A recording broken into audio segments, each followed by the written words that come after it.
গল্পের শুরুতে ইন্দোনেশিয়ার এক গ্রামের দৃশ্য দেখানো হয়। গ্রাম প্রধানের স্ত্রী নামাজ পড়ছিল। এমন সময় বাহিরে গ্রামবাসীর চিৎকার শোনা যায়। চিৎকার শুনে তার ছোট্ট ছেলেটা জানালায় দেখতে যায় এবং তার মাকে বলে, বাহিরে মিস মার্নি রয়েছে। এটা শুনে তার মাও জানালার কাছে আসে। দেখা যায় গ্রামবাসীরা একজন মেয়েকে জোর করে ধরে নিয়ে যাচ্ছে। মেয়েটির নাম মার্নি। মার্নি গ্রাম প্রধানের স্ত্রীর দিকে তাকিয়েছিল। গ্রামবাসীরা তাকে টেনে নিয়ে যাচ্ছিল। গ্রাম প্রধানের স্ত্রী জানালার পর্দা টেনে দেয় এবং পেছন ফিরে দেখে যে তার বড় ছেলে দাঁড়িয়ে আছে। এরপর মার্নিকে দেখানো হয়। গ্রামবাসীরা তাকে একটি গাছের নিচে নিয়ে যায়। তখন মার্নি বলে, তোমরা সবাই একই জিনিস অনুভব করবে যা আজকে আমি করছি। এটা বলে মার্নি হাসতে থাকে।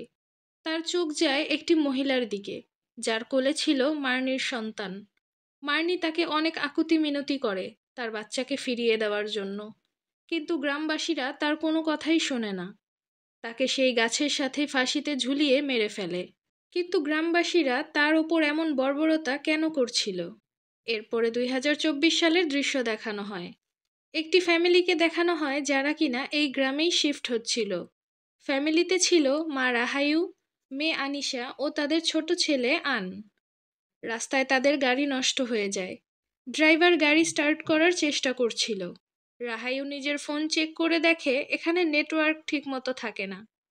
তখন আন ওয়াশরুমে যাবার জন্য একাই গাড়ি থেকে বের হয়ে যায়। তার পিছনে যায় আনিশা। তখন ওই রাস্তা দিয়ে গ্রাম প্রধানের গাড়ি যাচ্ছিল। গ্রাম প্রধান রাহায়ুদের গাড়ি দেখে নিজের গাড়ি থামায় এবং তাদের কাছে আসে। ড্রাইভার গ্রাম প্রধানকে দেখে রাহায়ুকে ডাক দেয়। গ্রাম প্রধানের নাম হলো বাদ্রি। আমরা জানতে পারি রাহায়ু তার পরিবার নিয়ে বাদ্রির বাড়িতেই উঠেছে। রাহায়ু বাদ্রির সাথে তার ছেলে মেয়ের পরিচয় করিয়ে দেয়। বাদ্রি তাদেরকে নিজের গাড়িতে করে তার পুরনো বাড়িতে নিয়ে যায়, যেখানে বাদ্রি তার ছোটবেলা কাটিয়েছিল। তার মানে ছোটবেলার সেই ছোট্ট ছেলেটিই বাদ্রি। বাদ্রি বলে তার স্ত্রী অসুস্থ হওয়ার পর তারা এই বাড়ি ছেড়ে ছোট্ট একটি বাড়িতে শিফট হয়ে গেছে। রাহায়ু তাই এই বাড়িটি ভাড়া নিয়েছে। রাহায়ু ডিভোর্সি। মূলত রাহায়ু ও আনিশার এখানে আসার কথা ছিল, আর আনের তার বাবার সাথে যাবার কথা ছিল। কিন্তু কোনো এক কারণে রাহায়ু বাধ্য হয়েছে আনকে তার সাথে নিয়ে আসতে। রাহায়ু তার এই নতুন জীবনে আনের দায়িত্ব নিতে চায়নি, তাই আনের সব দেখাশোনা আনিশাই করে। বাড়িতে আসার পর আনিশা সবগুলো ঘর ঘুরে দেখছিল। একটি ঘরে সে অদ্ভুত কিছু ঝুলানো দেখতে পায়। কৌতূহলবশত সেই জিনিসটা খুলে নিজের হাতে নেয়, আর তখন পিছনে থাকা আলমারির দরজা খুলে যায় আর ভেতর থেকে আওয়াজ আসতে থাকে। আনিশা এগিয়ে গিয়ে দরজা না খুলে উল্টো দরজা লাগিয়ে দেয়। আনিশা বুঝতে পেরেছে ভিতরে আন রয়েছে। আন ভেতর থেকে দরজা খোলার জন্য চিৎকার করতে থাকে। তারা দুষ্টুমি করছিল, তখন রাহায়ু আনিশাকে ডাক দেয়। আনিশা দরজা খুলে সেখান থেকে চলে আসে। তারা বাদ্রিকে বিদায় জানাতে এসেছিল। তখন রাহায়ুর ফোনে পাওনাদারের ফোন আসে। আনিশা তার মায়ের পরিস্থিতি বুঝতে পারছিল। হঠাৎ এত কিছুর পরিবর্তন, সবকিছু মিলিয়ে সামনের দিকে এগিয়ে যাওয়াটা তার মায়ের কাছে কঠিন ছিল। আনিশা তার বান্ধবী পপির সাথে এই বিষয় শেয়ার করে। কথা বলতে বলতে আনিশার চোখ যায় উপরে সিলিংয়ের দিকে। সে দেখে সিলিংয়ের একটি বোর্ড নেই। সে এই ব্যাপারে তেমন একটা পাত্তা দেয় না। রাতে আনিশা যখন নামাজ পড়ছিল, সে আলমারির মধ্যে আওয়াজ শুনতে পায়। মনে করে হয়তো আন তার সাথে আবার দুষ্টামি করছে। সে নামাজ শেষ করে আলমারির কাছে যায় আর দরজা বন্ধ করে দেয়। ঠিক সেই সময়ই আন তার রুমে আসে। তখন আনিশা বুঝতে পারে আলমারিতে তার ভাই নয়, বরং অন্য কেউ আওয়াজ করছিল। খাবার টেবিলে রাহায়ু কাজে ব্যস্ত ছিল। আন খাবার খেতে চাইছিল না। তখন আনিশা বলে, আজ এইটাই খেয়ে নাও, কাল আমি তোমার পছন্দের খাবার বানিয়ে দেব। তখন আন পাশে থাকার সেলাই মেশিন দেখিয়ে বলে, তাহলে ওদেরকেও খেতে দাও। এটা শুনে আনিশা অবাক হয়। আন কথাটা বারবার বলতে থাকে। এরপর সেলাই মেশিনের দিকে তাকিয়ে ভয় পেয়ে যায়। আন খাবার ফেলে দিয়ে দৌড়ে সেখান থেকে চলে যায়। পরের দিন সকালে আনিশা যখন আনকে নিয়ে বাজারে যাচ্ছিল, তখন কিছু ছেলে তাকে দেখে বাজে মন্তব্য করে। প্রথমে আনিশা পাত্তা না দিলেও পরে সে তার প্রতিবাদ করে। তখন ছেলেগুলো আরো বেশি করে বাজে মন্তব্য করতে থাকে। এমন সময় সেখানে আসে বাদ্রির ছেলে তামা। সে সেখানকার একটি ছেলের হাত মুচড়ে ধরে এবং বাকিদেরকে হুমকি দেয়। পরে ছেলেগুলো আর কথা না বাড়িয়ে সেখান থেকে চলে যায়। এখানে আনিশা ও তামার পরিচয় হয়। আনিশা বাজারে কেনাকাটা করছিল, তখন রাহায়ু বাড়ির জানালায় ঝোলানো সেই অদ্ভুত জিনিসগুলো পুড়িয়ে ফেলছিল। কেনাকাটা শেষে আনিশা পাহাড়ে ঝর্ণার কাছে বসে তার বান্ধবী পপির সাথে কথা বলছিল। পপি হঠাৎ লক্ষ্য করে পিছনে আন নেই। আনিশা আনকে খুঁজতে থাকে এবং খুঁজে পেয়ে যায়। দেখে আন একজন মানসিক ভারসাম্যহীন একটি মেয়ের সাথে বসেছিল। মেয়েটি আনকে ওই জিনিসটাই দেয় যেটা তাদের বাড়ির জানালায় ঝোলানো ছিল। শুধু ঘরে নয়, আনিশা দোকানেও ওই জিনিসটা ঝোলানো দেখেছিল। আনিশা দ্রুত আনকে নিয়ে সেখান থেকে চলে যায়। এরপর মাগরিবের আজান দেয়। এই গ্রামের মানুষজন মাগরিবের আজান দিলে নিজের ছেলে মেয়েদেরকে আর বাড়ির বাহিরে থাকতে দেয় না। মাগরিবের পর আন যখন বাড়িতে একা খেলা করছিল, তখন সে শুনতে পায় দরজার ওই পাশ থেকে কেউ সালাম দিচ্ছে, আর সালামের আওয়াজ আস্তে আস্তে ভয়ঙ্কর হয়ে উঠছে। দরজার ফাঁকা দিয়ে বাহিরে তাকালে দেখে সেখানে ভয়ঙ্কর দেখতে কেউ দাঁড়িয়ে আছে। এটা দেখে ভয় পেয়ে আন তার বোন আনিশাকে জড়িয়ে ধরে। আনিশা তাকে জিজ্ঞাসা করে কি হয়েছে। তখনই হঠাৎ পিছন থেকে আনিশা তাকে ডাক দেয়। আন চোখ খুলে দেখে সে বাড়ির বাহিরে দাঁড়িয়ে আছে। আনিশা ভেতর থেকে তাকে ডাকছে এবং জিজ্ঞাসা করছে সে বাড়ির বাইরে কি করছে। এইসব দেখে আন খুব অবাক হয়ে যায়। সে বুঝতেই পারছিল না কখন সে বাড়ির বাইরে আসলো।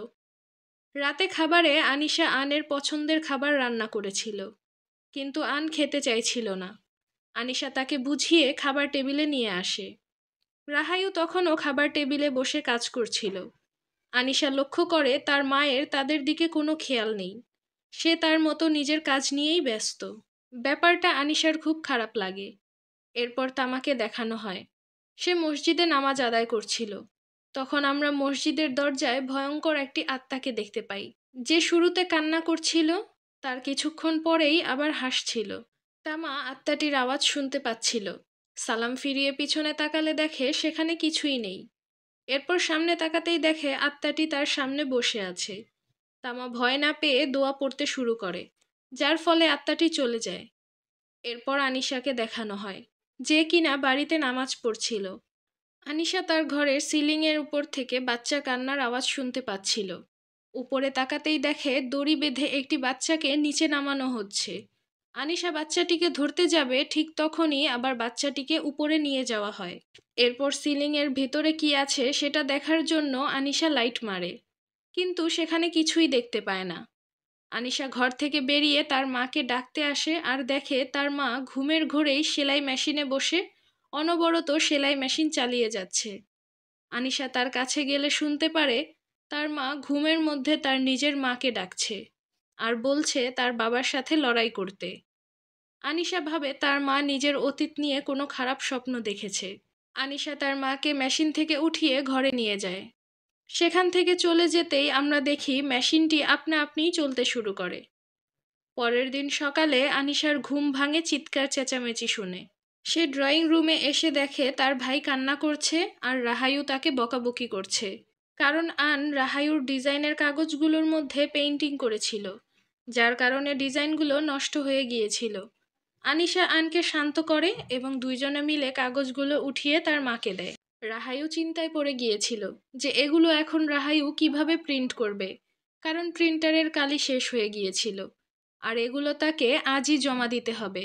আনিশা বলে, তুমি চিন্তা করো না, আমি তোমাকে কালি এনে দিব। যেহেতু গ্রামে পাওয়া যায় না, আমি শহর থেকে কালি নিয়ে আসব। রাহায়ু তাকে একা যেতে দিতে চাইছিল না। তখন আনিশা বলে সে তামার সাহায্য নিবে। আনিশা তখনই কালি আনতে বেরিয়ে পড়ে। রাস্তায় সে দেখে ওই দুষ্টু ছেলেগুলো সেই মানসিক ভারসাম্যহীন মেয়েটাকে বিরক্ত করছে, যাকে সে পাহাড়ে আনের সাথে দেখেছিল। আনিশা প্রতিবাদ করতে মেয়েটির কাছে যায়। আনিশাকে দেখে এবার তারা আর কোনো কথা বাড়ায় না, সেখান থেকে চলে যায়। মানসিকভাবে অসুস্থ এই মেয়েটির নাম ইরমা। তাকে বাঁচানোর ফলে সে আনিশার ওপর খুশি হয়ে যায়। আনিশা চলে গেলে ইরমা তার পিছু করতে থাকে। আনিশা গ্রামের মহিলাদের থেকে গ্রাম প্রধানের বাড়ির ঠিকানা নেয়। জঙ্গলের রাস্তা ধরে হাঁটতে হাঁটতে আনিশা ওই গাছটির কাছে চলে আসে যেখানে মার্নিকে হত্যা করা হয়েছিল। গাছটির কাছাকাছি আসতেই ভয়ঙ্কর কণ্ঠে কেউ আনিশাকে ডাকতে থাকে। ডাক শুনে আনিশা গাছটির কাছে যায়। আনিশা গাছটি স্পর্শ করতেই যাবে, তখনই সেখানে ইরমা চলে আসে। আনিশা ইরমাকে দেখে কিছুটা ভয় পেয়ে যায়, কিন্তু ইরমা আনিশাকে তার মানিব্যাগটি ফেরত দিতে এসেছিল, যেটা আনিশা রাস্তায় ফেলে এসেছিল। ইরমা তাকে আরও কিছু একটা দিতে যাবে, আনিশা তখন তাকে লাঠি দিয়ে বাড়ি মারে। তখন সেখানে তামা আসে এবং দুজনকে সামলায়। এরপর ইরমা আনিশার রক্ষার জন্য জানালায় ঝুলিয়ে রাখা ওই বস্তুটি এগিয়ে দেয় এবং ইরমার কথা মতো তামা সেটি নিয়ে নেয়। তামা আনিশাকে জিজ্ঞাসা করে, তুমি এখানে কি করছো? আনিশা বলে, আমি তোমাদের বাড়িতেই যেতে চেয়েছিলাম, কিন্তু হয়তো আমি পথ হারিয়ে ফেলেছি। তামা আনিশাকে তার বাড়িতে নিয়ে আসে। এরপর রাহায়ুকে দেখানো হয়।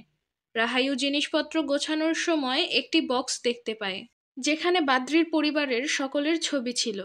রাহায়ু সেগুলো দেখতে থাকে। অন্যদিকে আন ঘরে খেলার সময় যখন দেখে রাহায়ু ল্যাপটপ চালু রেখেই চলে গেছে, তখন সে এদিক ওদিক তাকিয়ে রাহায়ুর ল্যাপটপ চালাতে শুরু করে। এরপর আনিশাকে দেখানো হয় তামাদের বাড়িতে। তামার মা আনিশাকে ইরমার কথা বলে। ইরমা ছোটবেলায় স্বাভাবিকই ছিল। তাকে ছোটবেলায় উই কম্বেল তুলে নিয়ে গিয়েছিল। তাদের মতে উই কম্বেল হচ্ছে এমন এক অতৃপ্ত আত্মা, যে কিনা সন্ধ্যার পর কোনো বাচ্চাকে বাড়ির বাহিরে পেলে তাকে তুলে নিয়ে যায়। তামা বলে আনিশা শহর থেকে এসেছে, তাই হয়তো উই কম্বেলে বিশ্বাস করে না।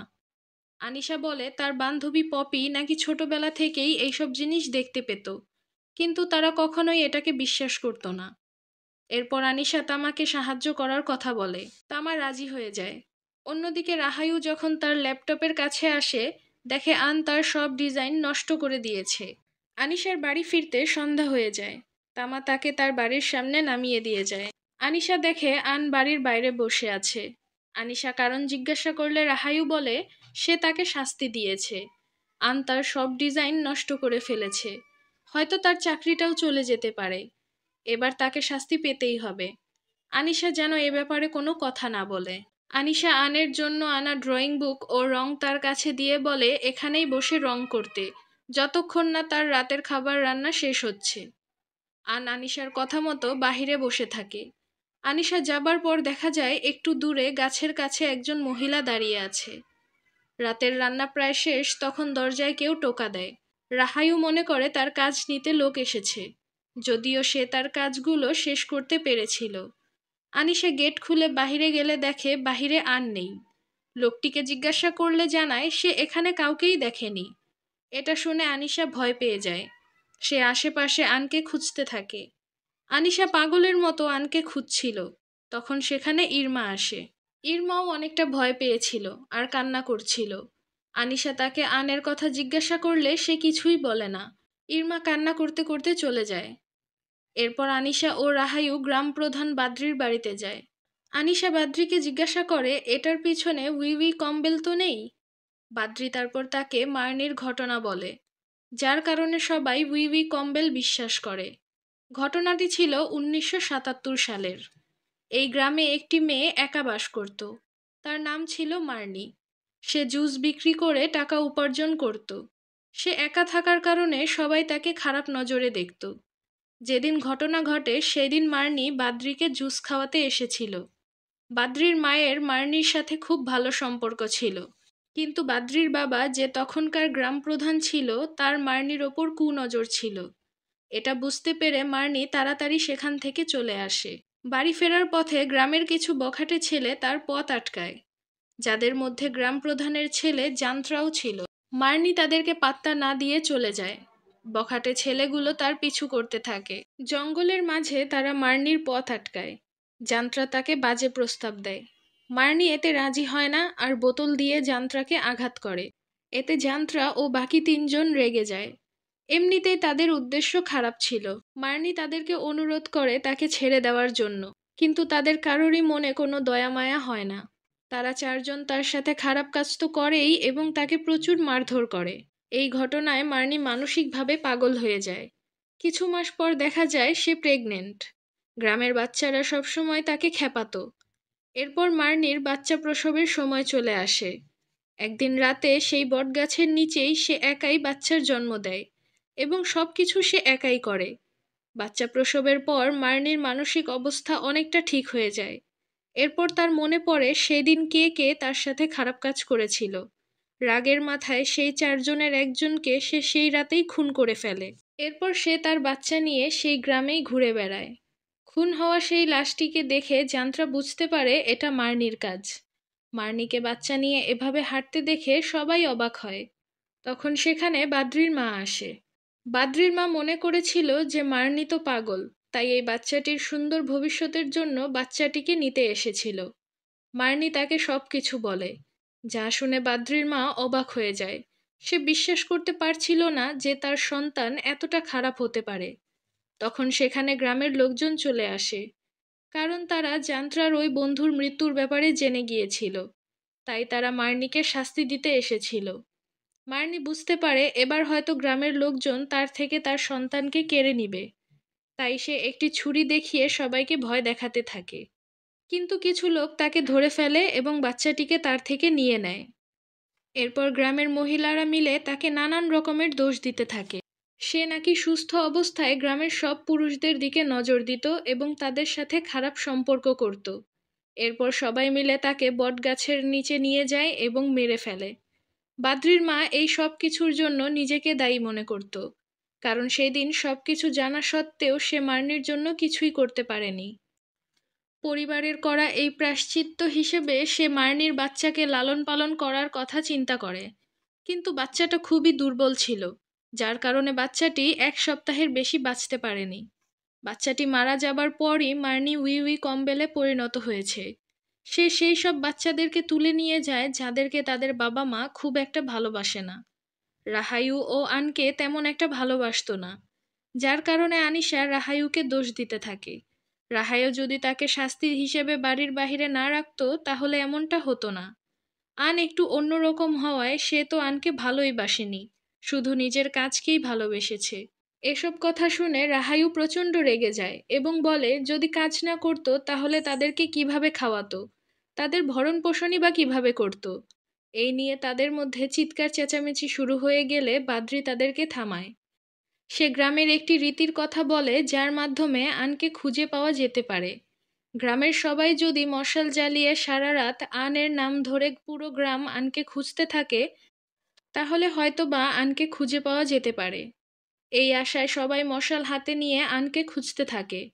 খুঁজতে খুঁজতে যখন সবাই জঙ্গলে পৌঁছায় তখন আনিশা হঠাৎ মার্নির আত্মাকে দেখতে পায়, যে কিনা ভয়ঙ্কর রূপ পাল্টে মানুষের রূপে চলে আসে। মার্নিকে দেখে আনিশা সেখানেই অজ্ঞান হয়ে যায়। এরপর জ্ঞান ফিরলে দেখে মার্নি তার সামনে বসে আছে, আর তার কোলে রয়েছে আন। আশেপাশে সেই সব বাচ্চারাও ছিল যাদেরকে মার্নি নিয়ে গিয়েছিল। আনিশা আনকে ডাকতে থাকে। এটা আসলে তার স্বপ্ন ছিল, বাস্তবে তার জ্ঞান ফিরে 3 দিন পর। আনিশার জ্ঞান ফেরার পর রাহায়ু কিছুটা স্বস্তি পায়। রাহায়ু আনিশাকে নিয়ে বাড়িতে চলে আসে। মাসের পর মাস কেটে যায়, কিন্তু আনের কোনো খোঁজ পাওয়া যায় না। আনিশা কিছুতেই আনকে ভুলতে পারছিল না। এভাবে 3 মাস কেটে যায়। সময়ের সাথে সাথে আনিশা নামাজ পড়া ছেড়ে দেয়। সে প্রায়ই ওই বটগাছের কাছে যায় আর মার্নিকে ডাকতে থাকে।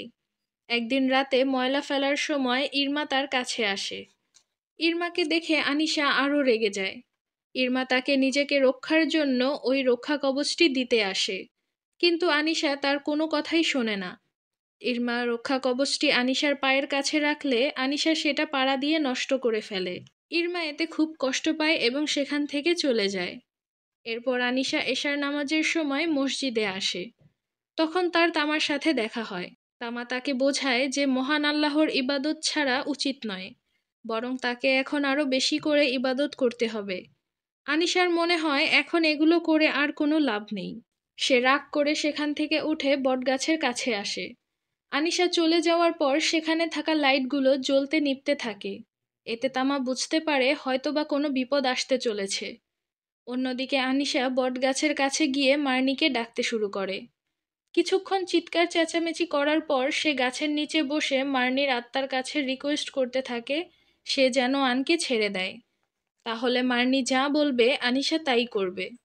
এটা শুনে গাছ থেকে মার্নির আত্মা হামাগুড়ি দিয়ে নামতে থাকে। তখনই সেখানে তামা চলে আসে। তামা এই দৃশ্য দেখে গাছটি স্পর্শ করে দোয়া পড়তে শুরু করে। এক পর্যায়ে মার্নির আত্মা চিৎকার করে অদৃশ্য হয়ে যায়। সেই সাথে আনিশাও চিৎকার করে অজ্ঞান হয়ে যায়। এরপর আনিশাদের বাড়ির দৃশ্য দেখানো হয়। রাহায়ু নামাজ পড়ে আল্লাহর কাছে কান্নাকাটি করছিল যাতে আন ফিরে আসে। এমন সময় সে মা ডাক শুনতে পায়। রাহায়ু দৌড়ে গিয়ে দরজা খুলে দেখে আন দাঁড়িয়ে আছে। নিজের সামনে আনকে দেখে সে কান্নায় ভেঙে পড়ে। পরের দিন সকালে বাদ্রি ও তামা আনকে দোয়া পড়ে ঝাড়ফুঁক করে দেয়, কিন্তু তামার কাছে কিছুই স্বাভাবিক মনে হচ্ছিল না। কারণ ছোটবেলা থেকে সে উই কম্বেলের যেই গল্প শুনেছে তাতে মার্নি যদি কোনো বাচ্চাকে ফিরিয়ে দিয়ে যায় তাহলে কিছুদিন পর সেই পরিবারকে মেরে বাচ্চাটিকে আবার নিয়ে যায়। তাই তামার রাহায়ু ও আনিশার জন্য চিন্তা হতে থাকে। আনিশা আনকে দেখে খুবই খুশি হয়ে যায়। অন্যদিকে তামা খুবই চিন্তিত ছিল। সে বাদ্রিকে জিজ্ঞাসা করে যে সে কখনো ওই বটগাছটি কেটে ফেলার চিন্তা করেছে কিনা। বাদ্রি বলে তামা যখন ছোট ছিল তখন সে এই কথা চিন্তা করেছিল, কিন্তু কোনোভাবেই গাছটি কাটতে পারেনি। এমনকি গাছ কাটার জন্য যেই লোক রাখা হয়েছিল তাদেরও মৃত্যু হয়েছিল। এরপর রাহায়ুকে দেখানো হয়, যে কিনা বসে বসে ওই রক্ষা কবচগুলোই বানাচ্ছিল যেগুলো সে পুড়িয়ে ফেলেছিল। রাহায়ু আনিশাকে সেই রক্ষা কবচগুলো জানালায় ঝোলাতে বলে। আনিশা রক্ষা কবচগুলো ধরেই সাথে সাথে আবার নিচে ফেলে দেয়। এরপর দেখা যায় তার হাত লাল হয়ে গেছে, যেটা দেখে সে নিজেও অবাক হয়ে যায়। ওই দিন আনিশা দোকানে গিয়েছিল কেনাকাটা করতে। তখন মাগরিবের আজান দেওয়ার সময় দোকানি বাচ্চাদেরকে ঘরে যেতে বলছিল, আর বলছিল যদি এখন ঘরে না যায় তাহলে উই কম্বেল তাদের ধরে নিয়ে যাবে। এই কথা শুনে আনিশা অদ্ভুতভাবে হাসতে থাকে। আনিশা কিছুতেই আজান সহ্য করতে পারছিল না। সে তার কান ধরে ছটফট করতে করতে যাচ্ছিল। আনিশা যে ছটফট করছিল এটা দূর থেকে তামা দেখতে পায়। রাতে রাহায়ু আনকে খাবার খাইয়ে দিচ্ছিল। তখন আনিশা বলে সেই আনকে খাবার খাইয়ে দিবে। সে এমনভাবে চিৎকার করে ওঠে যার কারণে আন ভয় পেয়ে যায়, আর রাহায়ু আনকে শান্ত করে। ওই রাতে ঘুমানোর আগে রাহায়ু আনের ঘরে শব্দ শুনতে পাচ্ছিল। গিয়ে দেখে আনিশা ও আন এখনো খেলা করছে। রাহায়ু তাদেরকে ঘুমাতে বললে আনিশা রাহায়ুর দিকে ভয়ঙ্করভাবে তাকায়। সেই সাথে দরজাটি বন্ধ হয়ে যায়। রাহায়ু চিৎকার করে আনিশাকে ডাকতে থাকে। তখন আনিশা তার নিজের রুম থেকে বেরিয়ে আসে। এরপর রাহায়ু লক্ষ্য করে দরজাটি খোলাই রয়েছে আর আন ভেতরে ঘুমাচ্ছে। এটা দেখে রাহায়ু বেশ অবাক হয়। পরের দিন সকালে রাহায়ুর ঘুম ভাঙে মার্নির গুনগুনানির আওয়াজ শুনে। সে নিজের পায়ের কাছে মার্নিকে দেখতে পায়, যে কিনা পরক্ষণেই অদৃশ্য হয়ে যায়। এরপর সে আনিশাকে দেখে ওই একই গান গুনগুন করে গাইছে আর আনকে রেডি করছে। তারা দুজন মিলে নাস্তা বানানোর জিনিসপত্র কিনতে বাজারে যাবে। এরপর রাহায়ু বলে এখন থেকে সেই বাজার করবে, রান্না বান্না সব সে নিজেই করবে। আনিশা বলে এটা তো তার কাজ না, সে কবে থেকে তার ছেলে মেয়েকে যত্ন করার কথা ভাবছে। এরপর রাহায়ু আনিশাকে ডাক দেয় এবং বলে সে আগেই তার ভুলের জন্য ক্ষমা চেয়েছে। সে তাদেরকে একটু ভালো রাখতেই কাজে ব্যস্ত থাকত। আনিশা এগুলো শুনে রাহায়ুকে আরো উল্টাপাল্টা কথা বলে আনকে নিয়ে চলে যায়। রাস্তা দিয়ে যাওয়ার সময় আনিশার দেখা হয় ইরমার সাথে। আনিশা ইরমার দিকে এমনভাবে তাকায় যে ইরমা ভয় পেয়ে যায় আর বুঝে ফেলে এটা আনিশা না, বরং তার মধ্যে থাকা মার্নির আত্মা। ওই দিনই গ্রামে আসে আনিশার বান্ধবী পপি।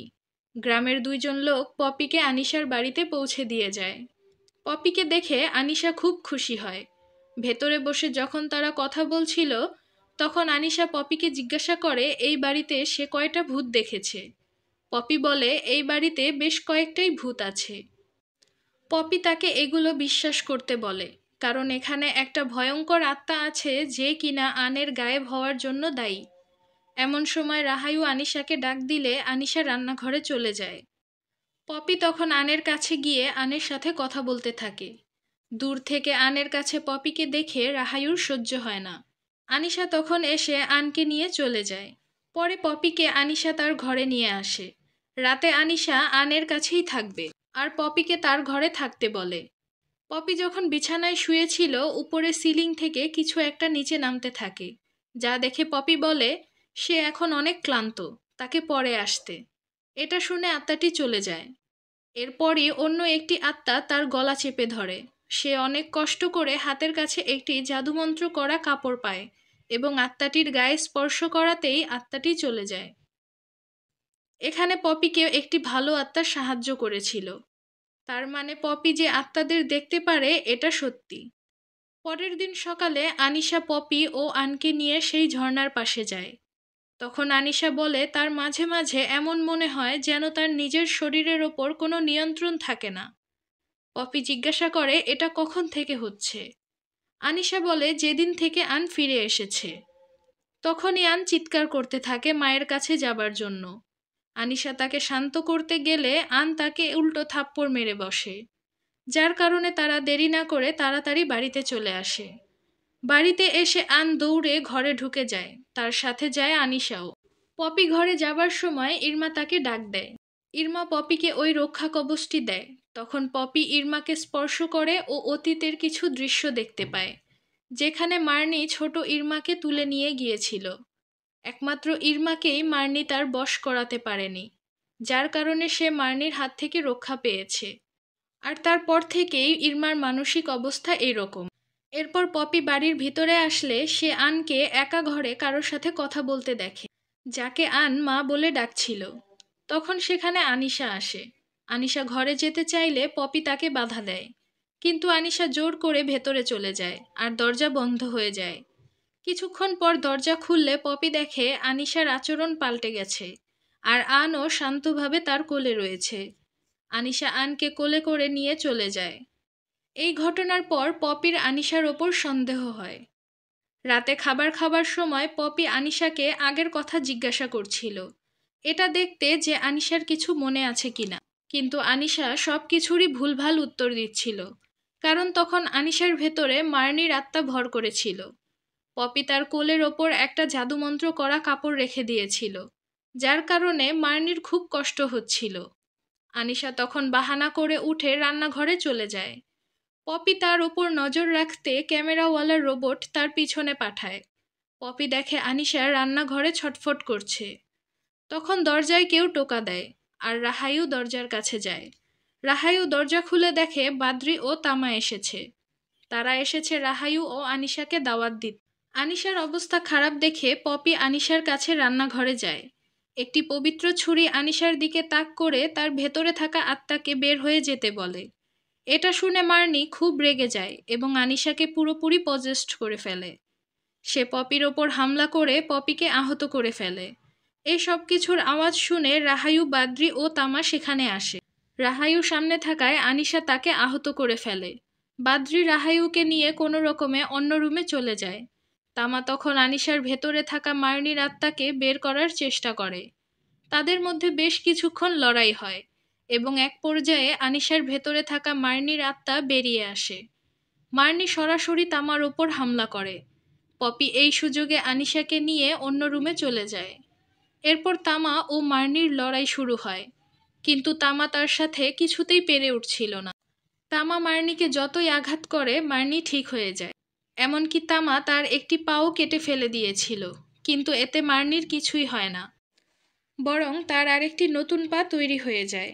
লড়াইয়ের এক পর্যায়ে মার্নি তামার গলা চেপে হত্যা করতে যাবে, তখনই সেখানে পপি আসে।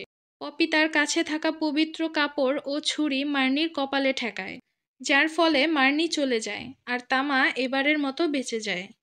তামা পপির হাতে থাকা এই কাপড় ও ছুরি দেখে অবাক হয়। এরপর আনিশাকে বিছানার সাথে বেঁধে রাখা হয়। তামা পপির কাছে ওই কাপড় ও ছুরির ব্যাপারে জানতে চায়। পপি বলে সে এটা বংশীয়ভাবে পেয়েছে। তার পরিবার অনেক আগে থেকেই এইসব আত্মাদের সাথে লড়াই করে, যার সূত্র ধরেই সে এগুলো পেয়েছে। এমন সময় আনিশার জ্ঞান ফিরে, যা দেখে রাহাইউ তার কাছে গেলে আনিশা রাহাইউর হাত কামড়ে ধরে এবং সকলের ব্যাপারে খারাপ খারাপ কথা বলতে থাকে। তখন পপি এসে পবিত্র ছুরিটি আনিশার কপালে ধরে, যার ফলে মার্নির খুব কষ্ট হতে থাকে। মার্নি তখন আনিশার মতো করে কথা বলে আর বলে যে তার কষ্ট হচ্ছে। পপি কি তার বেস্ট ফ্রেন্ডের কষ্ট দেখতে পাচ্ছে না? যেটা শুনে পপি দুর্বল হয়ে পড়ে এবং ছুরিটি সরিয়ে ফেলে। এই সুযোগে মার্নি তামার হাতে কামড় দিয়ে তার কাছ থেকে ছুটে যায়। মার্নি প্রথমেই বাদ্রির ওপর আক্রমণ করে।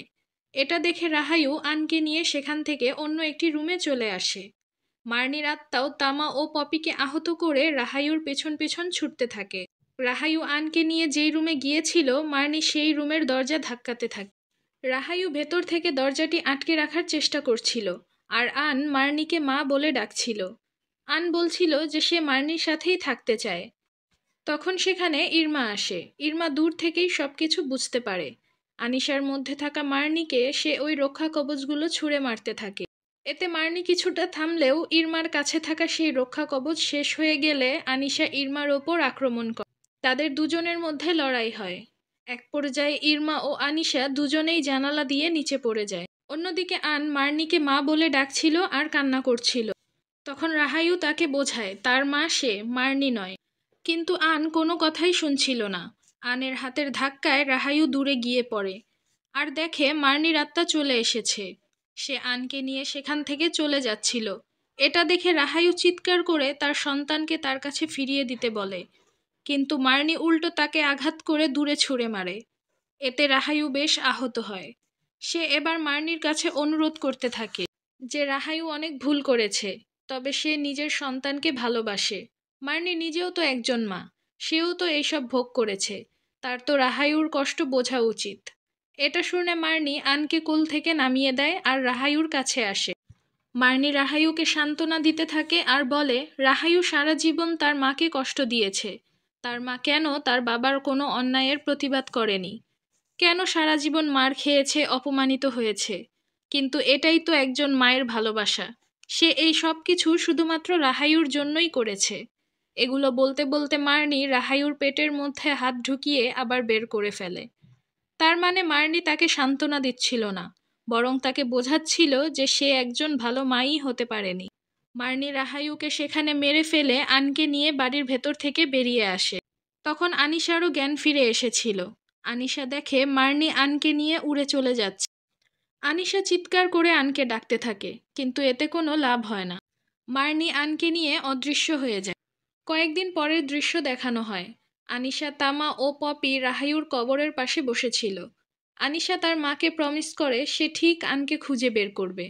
সেখান থেকে চলে আসার সময় তারা একটি স্পেশাল কবর দেখতে পায়। এটার ব্যাপারে জিজ্ঞাসা করলে সেখানকার একটি লোক জানায় এটি মার্নির সন্তানের কবর।